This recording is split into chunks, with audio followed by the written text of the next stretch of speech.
range of things, try to create stuff. Don't just consume stuff. Don't just read books, Mhm. listen to songs or whatever, right? Whatever your mode of creation is, try to create early on. It I could just love be that. creating a lot of Mhm. ideas, or Mhm. creating some music, or writing poetry, or just even making memes for that matter, but create.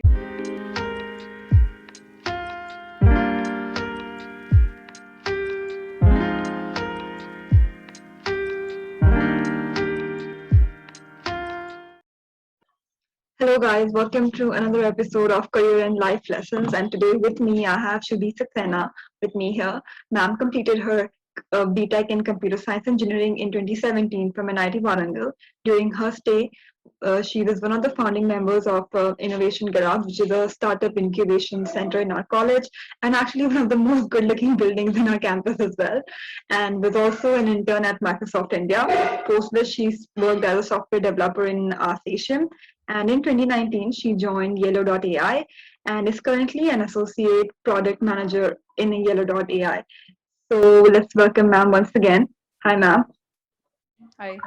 Don't call me ma'am. Call me Shubhi. I'm like not that old. Yeah. All right.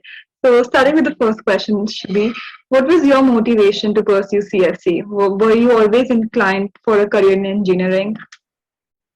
No, not at all. So I come from a very I come from a tier three city, Mm-hmm. and honestly, I had never heard of NIT. All my parents told me was that you should work hard enough so that you can get into IIT. Mm-hmm. So honestly speaking, I was just lucky enough that I got a decent score and I got into NIT Warangal, Mm-hmm. and CSE was the best ranking branch at that time, so I just Mm-hmm. went ahead with that. So Oh, I was honestly very very lucky in that sense. great, great. So how were your prep days like? How was it like? Did you move to another place?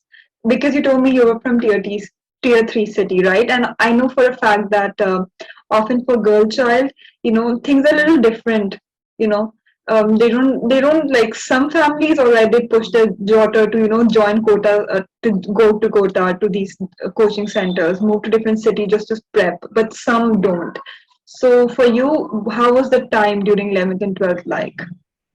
Yeah. So for me, again, I am also the oldest kid in the house. So people did not have any experience. They did not know that, there are things like Fiji and all of that. But somehow, my mom is actually very proactive. She was always very interested in making sure we get the best education and things like that. So she got to know this from one of our neighbors, Mhm. and then we went ahead and we spoke to them. And then they told us about this thing Mhm. uh, known as IIT and Fiji and things like this. Mhm. And I think it was already a bit late, so it was already three months into the into my 11th grade. But Mhm. then we figured that this is something important. This seems to be an important opportunity that we should not miss. And all of that credit kind of goes to my parents there, especially my mom, that she was Mhm. very proactive. She Mhm. did not think too much about sunk costs and let's think about it next year and Mhm. stuff like that. So yeah, that credit definitely. I think it goes to both of us. Even I was very proactive and like not really. I was not really worried about how I will live and things like that. In fact, I was looking forward to it because I had always lived in my hometown. So yeah, Mhm. my story was actually very positive. My parents were quite supportive Mhm. of that. Nice, nice. So now moving to the next question, I want to know how was your time at NIT Warangal? Because going through your profile at LinkedIn, I saw way too many activities. So could you tell us more about how you went about dividing your time? At the same time, I'm guessing you were pretty much into coding as well. So yeah, tell us all about that. Sure. So, as a kid, I was always very competitive because my mom is like super competitive, and she really. I used to stand first in class most of the time. So I used to study pretty hard, and I liked studying, and I love reading actually. This is a big habit that I inculcated from childhood. It just happened naturally. Even now, I am a very avid reader. Mhm. So the point is, I was always in books a lot, and I did not really explore other interests. And 11th and 12th, I tried and worked as hard as I could. So I did not really have a lot of fun. So I Mhm. thought in college, and in college, my eyes really opened, right? Because, like I said, Mhm. I was from a small town. So I had not really seen people with so many interests. And the first time I what's that event where music club comes together and they host performances, right? I Open forgot air, the name. open air, isn't that? Open air, right? Yeah. So the first time I saw open air, my mind was blown away that I am studying in the same college. Hmm. So essentially, I was super excited to explore all of these amazing activities and things that I could be a part of. Uh, and I thought to myself that I was pretty confident I can study and get enough marks, but I was more interested in exploring all of the other activities. So I thought to myself that I will push myself out of the comfort zone and Hmm. say yes to every opportunity that comes my way. So that was basically my attitude at that time. And in terms of time management, I've always believed like for me, it has been more like you just jump off the building and build a parachute on the way. Hmm. There are actually more than enough time management techniques out there. I don't think lack of time is ever a reason to not be able to do things. It's either prioritization or just not having enough courage to start. Like Hmm. literally, single advice to college folks is just start and just be more ambitious about what you do with your time. It doesn't mean that you do everything, but doing something is better than nothing, and doing something more with more conviction is the best. I mean, if you have strong conviction that this is how I want to spend my time, then do that. But generally in college, people are in an exploratory mode. They don't have a strong conviction to do a particular thing, right? So True. and that's why they end up doing nothing. So don't be that person. Do as much as you can. I am reading this book right now, Range. It's a pretty popular book. uh, and it's all about that, right? So you explore a wide variety of interests, Hmm. sample from a huge sample size before you start picking and seeing things that genuinely fit your interest, instead of just because somebody asked you to do. This is another gripe I had in college, that till this point in time, I was more driven by what my parents or the world expected me to do. Hmm. But now I wanted to explore my own interest and what fits my personality more. So yeah, college was a great time to do all of this. How I managed my time, I did work hard. I did invest time in all of these activities. Hmm. I was also careful about choosing. So, for example, I was not really very interested in cultural fest. I mean, I loved enjoying it as a consumer, Hmm. but I was not interested in being a part of producing it. Hmm. So, there are a lot of opportunities I said no to as well. Hmm. Uh, but yeah, I tried and said yes as much as I could wherever it aligned, and just Hmm. tried and find a way to. All Maybe right. you can ask more specific questions. I kind of digressed. It's fine. All right. So next question I have is, why did you choose to join a startup and not pursue any post-grad degree, post your work experience in Arsatium? Okay. Um, because I had become interested in startups from way back actually, Mhm. from my first year, second year itself. So I realized pretty early on that I like taking a lot more ownership of things, and I learned more by doing. Even though I had been quite a bookish learner since childhood, I realized that I am able to learn more through other means, and it's more fun. Mm. And I am more of a people person as well. I love working with people. I don't like to work on solo projects. Mm. Um, so yeah, all of this was pretty clear. Then all of this happened. Then Innovation Garage happened, through which I was able to meet a lot of alumni, people who were 5 6 years older than me, right? And most of Mm. them were into startups. Again, maybe just a matter of chance. So through them, I got introduced to this world of startups and investing, and I started reading a lot. So I started reading Paul Graham and a lot of A16Z blogs.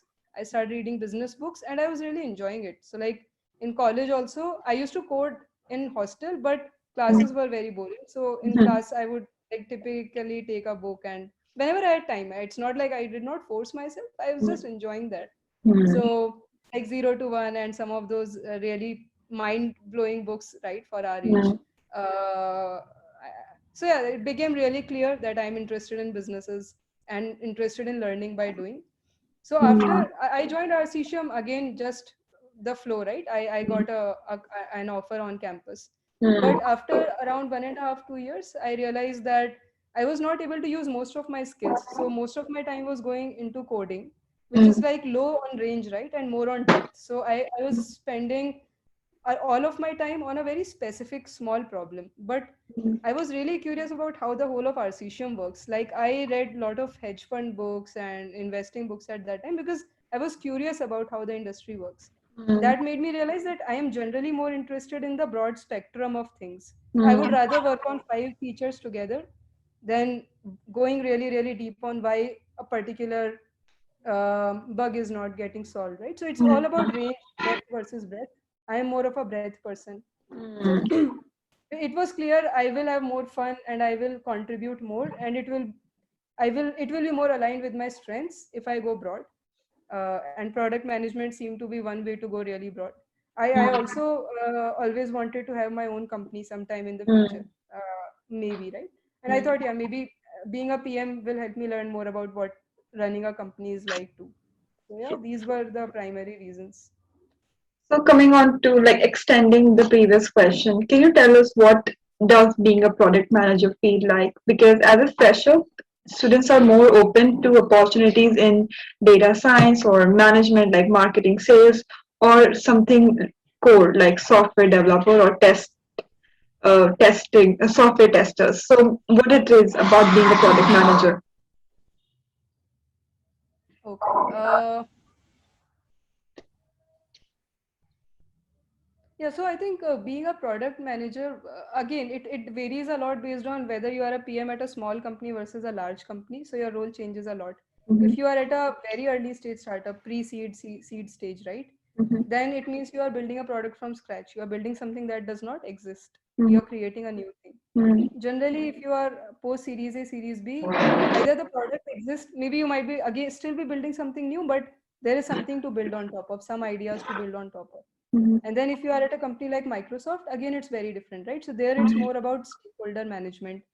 So you have like 10 great ideas, but there are 100 dependencies on 100 other people. And right, and the stakes are very high. So how do you navigate this? How do you manage all the stakeholders and get anything done? How do mhm, you avoid risk? Things like that. So it's very different for a small, medium, and a large size company. For a small company, it's mostly about hypothesis validation and iteration, right? So pre-product market fit, you want to find a product market fit. You want to find a product which has a market which is large enough, right? For which it is an important problem. So what you do is you basically work a lot with talk to a lot of customers, try mhm, to validate your hypothesis, try to conduct experiments, look at a lot of data, do mhm, A/B testing, and then you will take all of those insights and mhm, you will work with developers to build it. A lot of times pre-PMF, you might actually be the developer as well, mhm, right? So you might be helping with the dev, and you'll take care of the entire life cycle of the product from validating your hypothesis to speccing it, designing it, developing it, taking it back, and again the whole cycle, right? Maybe even selling mhm, it. You are a B2B PM. mhm, So this is at a very, very early stage. And then at mid stage, it depends on your product. If it's a 0 to 1 product, it will be again similar. mhm, Essentially, you take a customer problem, uh, validate if it's large enough or if it's important enough, maybe through a bunch of experiments, data, qualitative analysis, convert it into a viable solution, and then get that solution implemented and get it adopted as well in the market. So that's what a PM's entire life cycle and role is. But mhm, what really stands out in this is that most of the other roles, right, they they are more in the solution space, like they are working on a solution. I mhm, feel PMs are more in the problem space where they are trying to identify where to place their bets, what are the right problems to solve, which problem is worthy of solution, mhm, are these two problems similar? So, like things more around that. mhm. So to put it in a layman's term, as a product manager, you're practically a mini CEO for your product. Yeah, that is a debatable statement Mhm, because people say that a PM does not have as much ownership or even as much visibility sometimes mhm, as a CEO does. But yeah, mhm, essentially, as a PM, you are responsible for the end to end success of your product, whatever that might mean for your product at that stage. mhm. All right, great. All right. So another question. To you, what does startup culture mean? Since you started out with a startup, right? You had certain points that you mentioned even in previous questions. But to sum up to you what it is that is very exciting about joining a startup. I think definitely the camaraderie, if you are working with the right set of people, right? If you are enjoying working with them.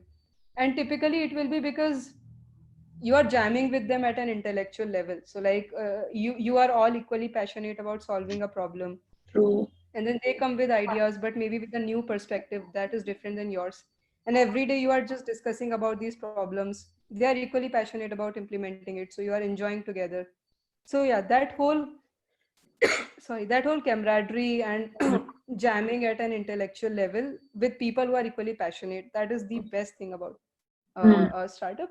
Second is of course the ownership, right? So things are much faster. So if you Mm. hate bureaucracy and you like fast results, you'll enjoy in a Mm. startup. Third is you are closer to the customer. So Mm. whatever you do, you see it result into a you see the result very quickly. Mm. Okay, so you spoke about your interest in reading a lot. You had some interest in business as well. What so how did you start it, and what relevant links or what relevant sources would you suggest to our viewers? Okay, so sorry, I did not hear your second part of the question. Yeah, so what sources and links would you suggest for viewers? Okay, so I started it as a child. My mom loves reading. She's into writing also. So she used to bring like Chanda, Champak, Nandan, all of that. So it started like that. Mm-hmm. And I just kept on reading. I loved reading. Mm-hmm. So yeah, it has just been forever, honestly. I don't remember. Sources, I mean, of course, Goodreads, right? To follow, because I can't give generic book recommendations because Mm-hmm. I don't know about the audience here, but generally, maybe I can share a few links after the Yeah, discussion. sure. You can I'll put in description box. Yeah, that would be but yeah, great. look at Goodreads. What you can also do is you can look at some people whom you admire or whom you look up to, and Mm-hmm. they might have mentioned books that they have read. So this is something I do a lot. I really admire Stripe founders, for example. Mm-hmm. So I go through the books that they read and I try and read Mm-hmm. those kind of books. So yeah, you can do things like this. All right. So the last question for the day is, what piece of advice would you give to your juniors? In college right now or outside? Yeah, in general, like people who are younger to you and who are currently trying to build a career. Yeah, one problem I faced as a girl, right, when I was in college, was that I was really hesitant in talking to boys. I don't know Mm-hmm. why. Mm-hmm. I still don't know why. Now I am not, but I don't know why. Mm-hmm. Maybe because of the upbringing, tier three, and also most of the people who I looked up to, they were all guys. So I had to eventually get rid of that fear. But I Mm-hmm. saw that in a lot of my peers and a lot of my True. juniors. And unfortunately, I still see that. So, guys, Mm-hmm. please don't do that. I mean, just practically, if you think about it, they love talking to you, right? If you're talking about Mm-hmm. something interesting, important, common shared interest. So do not hold yourself back based on your gender. If it Mm-hmm. if it takes some courage, I understand. I'm not saying why are you fearful. I was also fearful. I'm not Mm-hmm. questioning that, but I'm urging you to get over that. Just shrug it off, right, and go and talk to whoever you want to talk to. Your college days are extremely precious. Every day, a single opportunity can actually change how your life plays out. For example, if I had not joined Innovation Garage, then I hadn't been in Yellow AI today Mm-hmm. because I met the founders through that. Oh. And I would not have joined Innovation Garage if I did not talk to a certain alumni who had come in a hackathon. So Mm-hmm. it's like a story. Uh, so that's specifically for girls. I mean, the corresponding advice for boys will be you will not realize, but sometimes you might end up sidelining girls around you. So just be a bit mindful of that if you can. I have seen this in colleges more common, right? So a group of guys, and typically the ratio, the number guys will be more in number generally. It used to Mm-hmm. happen in IT as well. Mm-hmm. So just be a bit mindful of that. Just try to include them. And yeah, in general, in college and if you're just outside college, please explore as much as you can. I would suggest don't settle on a specific thing very early on, and instead explore a wide variety of things, a huge range of things. Try to create stuff. Don't just consume stuff. Don't just read books, listen Mm-hmm. to songs or whatever, right?